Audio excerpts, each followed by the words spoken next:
Queridos amigos, que nos abençoe Jesus nesse encontro, em seu nome, para os propósitos desta memorável noite. Valemos-nos da oportunidade para cumprimentá-los, desejando votos de muita paz, extensivos aos amigos que nos assistem ou ouvem pela rádio comunitária da Vida Nova e demais meios de comunicação, em nome do Rabi da Galileia. Desse modo, rogamos a proteção dos amigos dirigentes desta Casa de Paz e Amor para os estudos dos memoráveis trabalhos, a fim de que sejamos dignos das tarefas de obreiro do Senhor, em nome do Nazareno, para deixar fluir com as palavras os sentimentos da alma para a semeadura da doutrina rediviva. A proposta da noite, sob a égide do Santo Evangelho, incerto no capítulo 23 do Evangelho segundo o Espiritismo, especificamente nos itens 16 a 18, como se vê na tela, também nas palavras do emissário do Divino Pastor, iluminam os dias atuais da promessa do Cristo de Deus de que não deixaria órfãos os irmãos menores. Diante desta realidade, é cogente no estudo em apreço examinar o tema sob dois pilares, ou seja, as ocorrências históricas dos fatos e o tempo presente do cristianismo redivivo. Inegável, assim, que o ensejo, ao par da luz luminífera lançada pelos arautos do bem sobre o texto em apreço, conforme vem sendo examinado desde o início do capítulo pelos trabalhadores da seara do bem, os profitentes da doutrina abençoada, também estão convidados a refletirem sobre o cristianismo ensinado pelo Espiritismo, máxime considerando que na poeira dos tempos o cristianismo foi desvirtuado de seus nobres ideais. Então, o pilar histórico disse que, de fato, as lições puras trazidas pela Boa Nova, pelo arauto do amor, aos poucos, depois da perseguição histórica aos cristãos, transformaram-se pelo interesse menos nobres em perseguidores.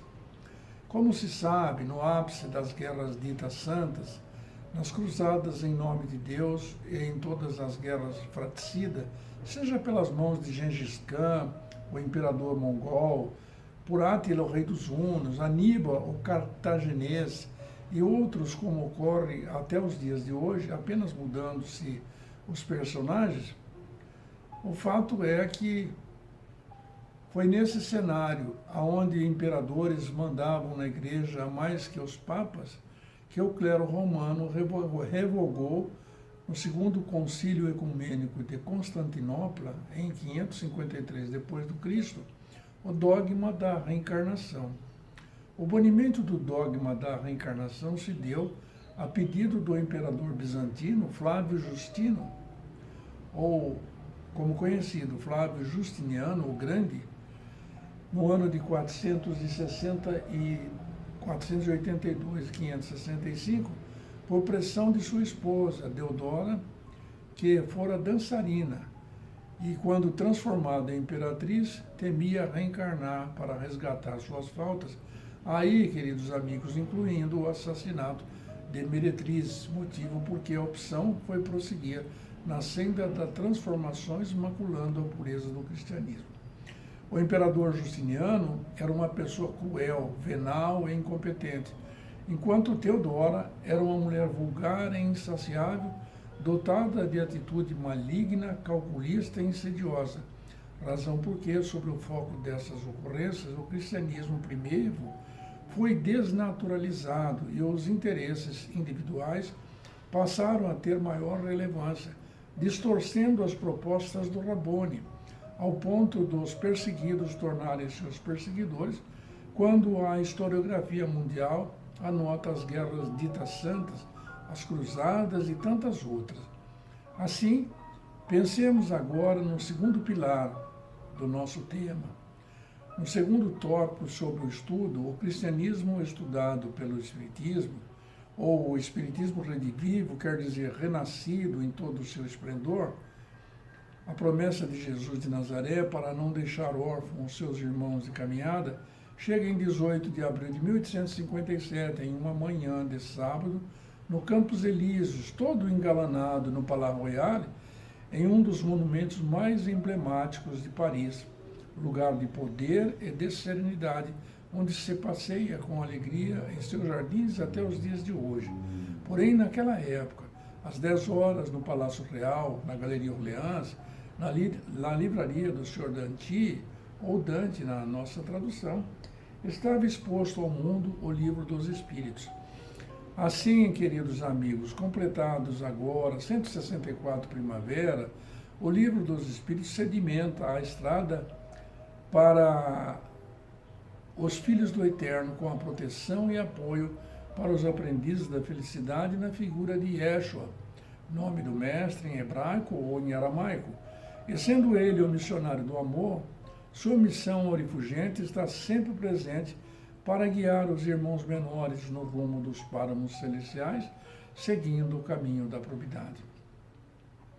Argamassando os caminhos, a pergunta que se propõe é como identificar os tempos odiernos, ou nos tempos odiernos, o cristianismo ensinado pelo Espiritismo Redivivo, segundo as palavras do Rabino, é uma questão que se recomenda para a reflexão do estudo, sem que se torne um tormento nos tempos atuais, a sua identificação para introjetar como corpo e alma o verdadeiro cristianismo redivivo pelo Espiritismo.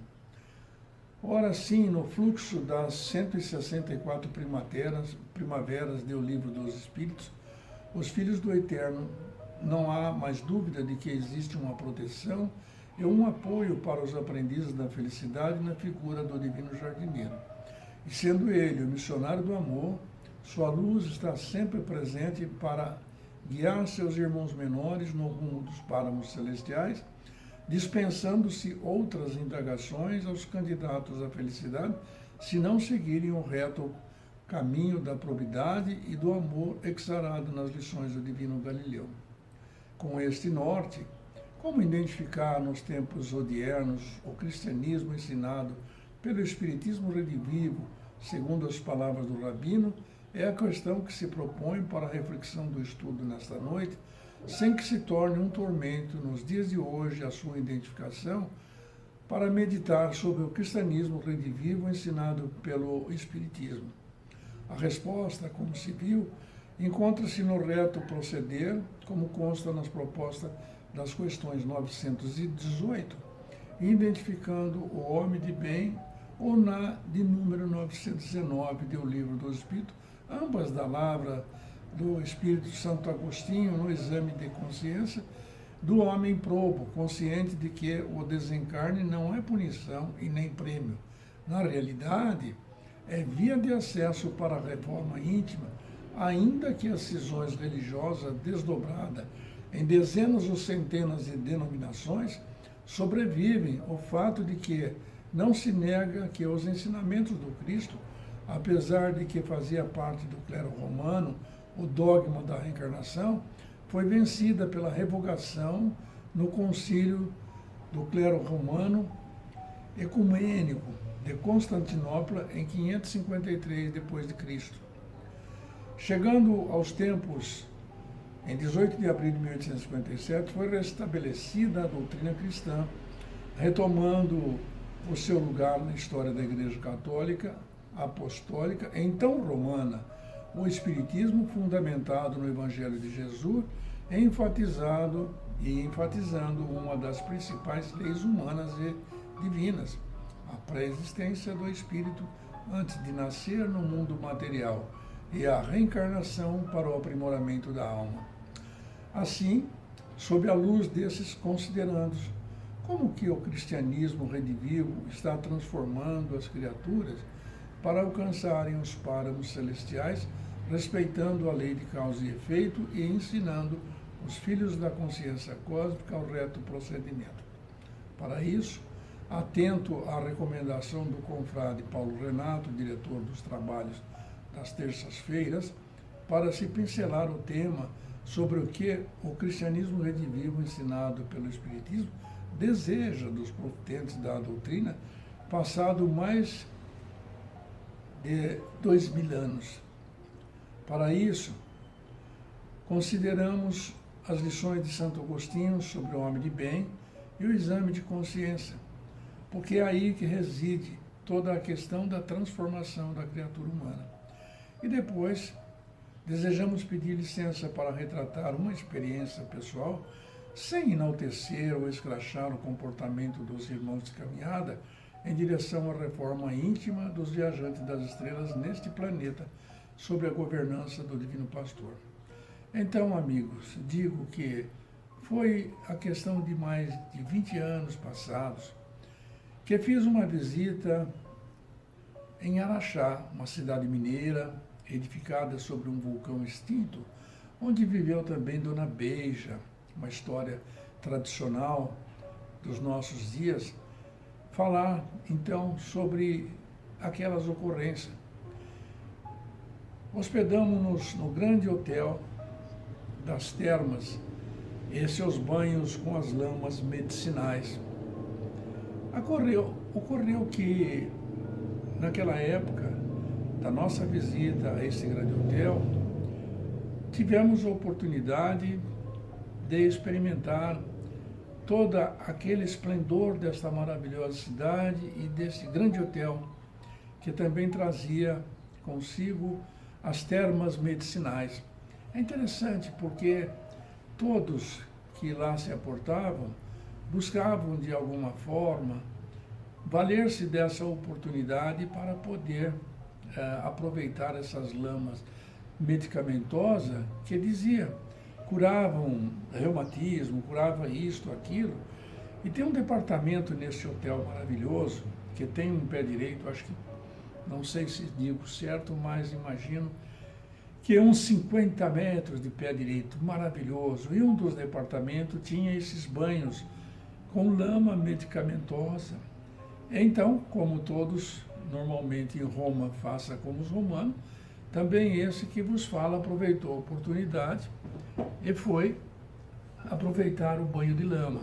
Ao sairmos deste lugar maravilhoso, deparamos-nos com um jardim maravilhoso, um lago com cisne e tudo mais que o embelezava.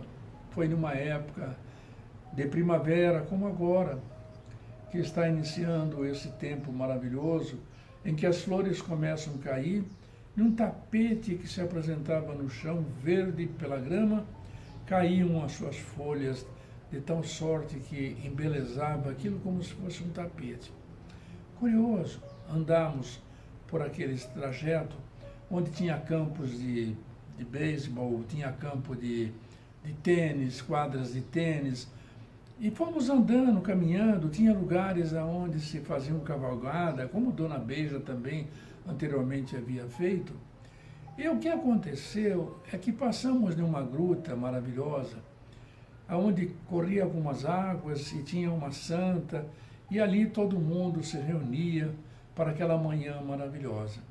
Quando deparamos ao lado desta gruta, umas bancas que vendiam alguns recuerdos, umas lembranças da cidade. E conversando com o primeiro dono da banca, notamos um aspecto curioso, porque ele vendia um dístico para colocar nos carros, que estava escrito assim: eu não sou Deus, mas sou filho dele. Eu falei, oh meu Deus, também comprarei para colocar nos carros e dos amigos. Então, no segundo dia, fomos apreciando os movimentos, voltamos, fizemos o mesmo trajeto, quando de repente nos demos conta de que a banquinha que nós paramos e formamos uma ligeira amizade, tinha todos esses artefatos e recuerdos de uma religião que me pareceu ser espírita, não, que na verdade seria uma religião evangélica, cada um com a sua religião, sem nenhuma dificuldade, nós respeitamos a todos. Passado outro dia, repetimos o trajeto e andamos caminhando por aquele lugar aprazível, E chegamos lá outra vez, conversamos um pouco, tornamos a nossa amizade um pouco mais profunda. E no último dia, quando estávamos de retorno, aconteceu um episódio curioso. Ou seja, notamos que ele atrasara-se nos seus compromissos para abrir a sua banca. Logo mais ele chegou, todo atormentado, e notei que ele estava em um estado de tormento mesmo. E eu disse: ei, amigo, o que está acontecendo com você? Por que está tão atormentado? Por que está triste? Por que está choroso? E ele olhou bem para mim e disse: o senhor não sabe o que me aconteceu. A minha filha única, eu estou chegando agora da delegacia. Esta noite ela tentou matar meus 2 netos, o marido, e se suicidar por infidelidade do marido. Oh, meu Deus, que tormenta. Eu então comecei a conversar com ele, falando que, mas o senhor não acredita em Deus? Deus é o nosso Pai Celeste. Aconteceu o pior, aconteceu essa desgraça. Ele disse: não, graças a Deus não. Eu falei: então, Deus cuida de todas as suas criaturas, vamos ter fé que tudo vai se resolver, etc. Aí, amigos, não fazem ideia o que me aconteceu. De repente, ele pôs a mão assim, com o dedo em riste para mim, e com a voz alterada disse: o senhor é espírita? Eu fiquei estarrecido, sabe? Como a gente é meio covarde. Eu falei: nossa, logo pensei comigo, falei: nossa, esse homem deve ser evangélico, outra qualquer religião. E nós espíritas sabemos que muita gente ainda tem o hábito de passar longe do centro espírita porque diz que nós conversamos com os espíritos. Oh, meu Deus, não sabe que também eles são espíritos. Então eu fiquei com receio quando de repente, como se fosse uma voz que me falasse da consciência, dizia: ô Jaime, não seja covarde não, diga a ele que você é espírita, sim. Não se acovarde, porque se me negares ao Pai, lembre-se, eu também o negarei. Então me senti já encorajado, porque imaginei, falei: agora temos aqui um companheiro ou alguém que vai me ajudar. E fiquei já para responder para ele naquele segundo que parecia uma eternidade. E disse a ele: não, eu sou sim. Por quê? Eu já coloquei um porquê aí, porque eu falei: agora estou protegido. Queridos amigos, vocês não fazem a ideia de como aquele momento custava passar. Mas aí me surpreendeu a atitude dele. Ele disse: uma interjeição.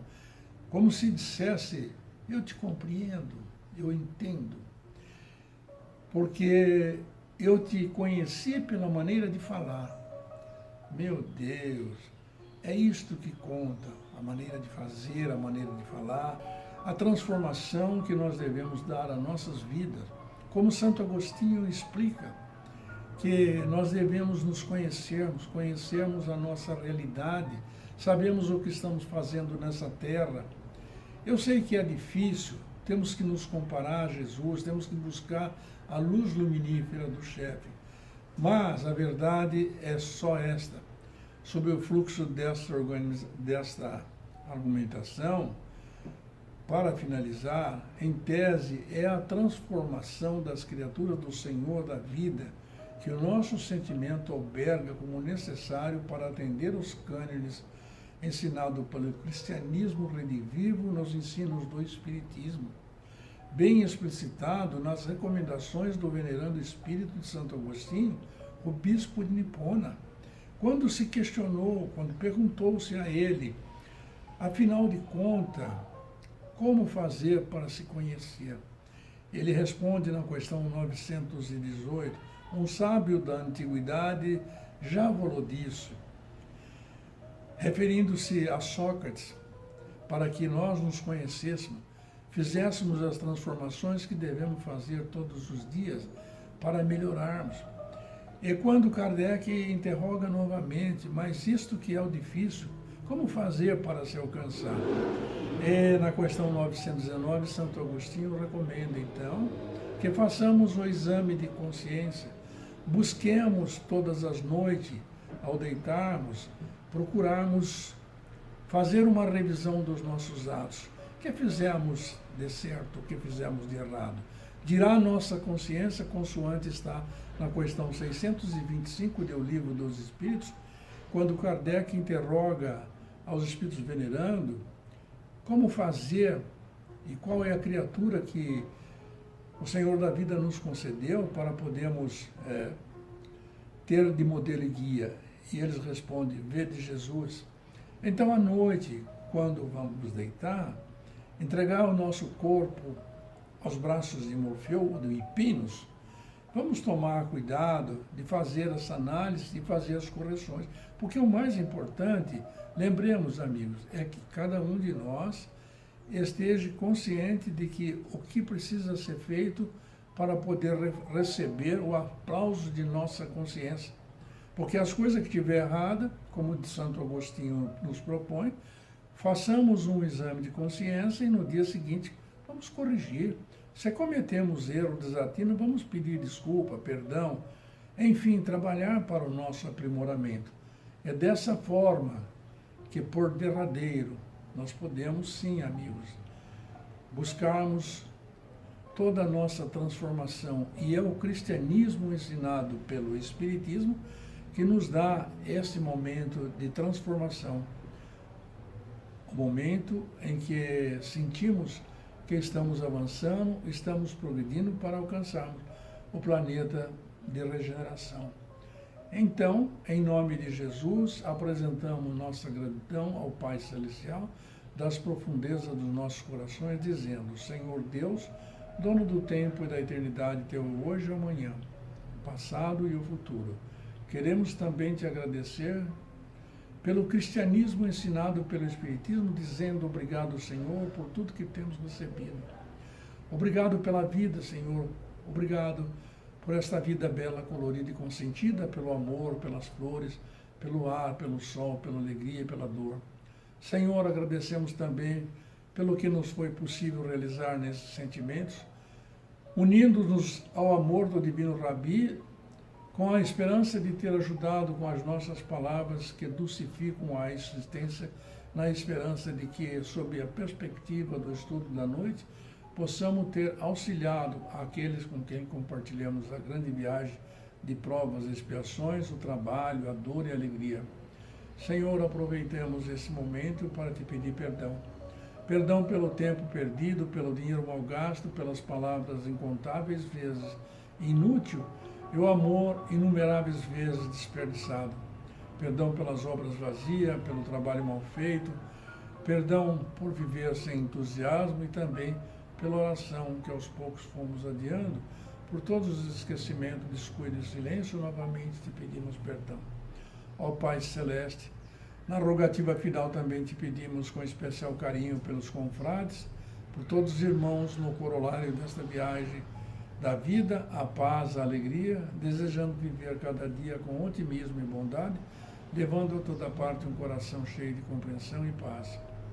Com esse sentimento, rogamos, Senhor, estenda as energias celestes distribuídas mancheias nesta reunião de amor para os confrades ausentes, seus familiares, os que estão nos hospitais, os que estão presos nos ergastros do coração, e todos os viajantes das estrelas neste planeta de provas e expiações, sob a governança de Jesus de Nazaré. Finalmente, que a paz de Jesus esteja conosco agora e para sempre.